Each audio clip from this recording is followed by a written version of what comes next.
जासूस चाओक, जो पिछले सीजन में एक अनसुलझी पहेली के रूप में उभरी थी, अब अपनी पहचान को छिपाने की जद्दोजहद में है। उसकी उम्र जैसे एक गहरा रहस्य हो, वैसी ही अनिश्चितता में लिपटी हुई है। क्या ये पहचान छिपाना उसे और भी खतरे में डाल रहा है? किसी अन्य व्यक्ति की हत्या के सिलसिले में होजे को पुलिस द्वारा गिरफ्तार किया जाता है।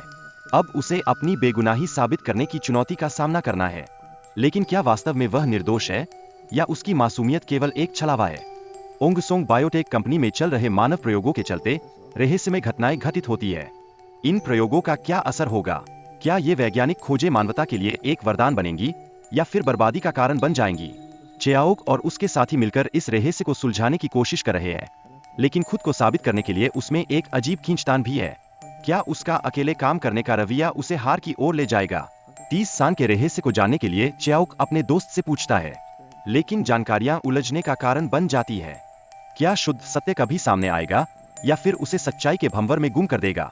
किलर का चाओक के घर में घुसपैठ करना और उसकी व्यक्तिगत चीजें चुराना ऐसे संकेत हैं जो बताते हैं कि वह किस हद तक सावधानी बरत रहा है। क्या ये चुराई गई चीजें किसी बड़ी साजिश का हिस्सा है? चाओक की लड़ाई करने की इच्छा और उसके भीतर की सच्चाई को छिपाने का संघर्ष उसके चरित्र को मजबूती प्रदान करता है। यह विकास या असफलता की ओर ले जाएगा? उसके द्वारा उठाए गए कदम क्या उसे सुरक्षित रखेंगे? होजे की स्थिति और संघर्ष को समझना जरूरी है। उसकी मदद की तलाश, उसके अतीत की यादें और भावनाएं उसे घेर लेती है। क्या वह अपने भीतर के जाल से बाहर निकल पाएगा, या फिर ये उसे और भी परेशान कर देगा? वीडियो में बायोटेक कंपनी के खतरनाक प्रयोगों का जिक्र होता है, जो लोगों की जिंदगी को प्रभावित करता है। क्या ये प्रयोग मानवता को सामर्थ्य देंगे, या विनाश का मार्ग प्रशस्त करेंगे? यह कहानी में रोमांच का एक नया आयाम जोड़ता है। लेडी मेडा और उसके साथियों के बीच प्रेम और द्वेष का जाल भी सामने आता है। यह जटिलता दर्शाती है कि प्यार कब नफरत में बदल सकता है। क्या ये रिश्ते अंत में उन्हें बांधेंगे या तोड़ देंगे? वीडियो में दिखाई गई याददाश्त की वापसी के प्रभावों पर चर्चा होती है। कैसे एक खोई हुई याद मानव का जीवन बदल सकती है? क्या यादें वास्तव में हमें मजबूत बनाती है, या फिर हमें कमजोर कर देती है? कहानी में वैज्ञानिक प्रयोगों के परिणामों का भी उल्लेख है। असफल प्रयोगों का समाज पर क्या असर पड़ता है? क्या ये प्रयोग केवल बर्बादी का संकेत है, या फिर हमें आगे बढ़ने का एक नया रास्ता दिखाते हैं? कैप्टन क्रोको अपने समूह के साथ मिलकर जंग येओक को पकड़ने की योजना बनाता है। क्या वह पूरी तैयारी के साथ खड़ा है, या उसके निर्णय में कोई कमी रह जाएगी?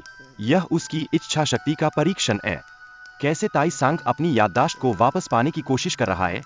उसकी कोशिशें दर्शाती है कि वह अतीत की कड़वी यादों को भुलाने की जद्दोजहद में है। क्या वह वास्तव में सफल होगा, या अतीत की छायाएं उसे घेर लेंगी? लेडी मेडा और उसके सहयोगियों की योजनाओं का जिक्र है। ये योजनाएं उन्हें अपने लक्ष्यों की ओर बढ़ने का अवसर देती है, लेकिन क्या ये योजनाएं उन्हें उनके असली उद्देश्य से भटका देंगी? किरदारों की भावनाएं और उनके बीच का संघर्ष कहानी की गहराई को और बढ़ाते हैं। विशेषकर लेडी माइटा और शायोन का संबंध। क्या उनका रिश्ता अंततः उन्हें मजबूत बनाएगा, या फिर उन्हें आपसी द्वेष की ओर ले जाएगा? कहानी में विज्ञान और नैतिकता का टकराव भी दिखाया गया है। यह टकराव पात्रों के निर्णयों को कैसे प्रभावित करता है? क्या सही और गलत के बीच का फर्क मिट जाएगा? वायरस की उत्पत्ति और उसका प्रभाव न केवल पात्रों पर, बल्कि समाज पर भी पड़ता है। यह कहानी के केंद्रीय तत्वों में से एक है। क्या यह वायरस मानवता के लिए एक चेतावनी है, या फिर वैज्ञानिक प्रगति का भाग?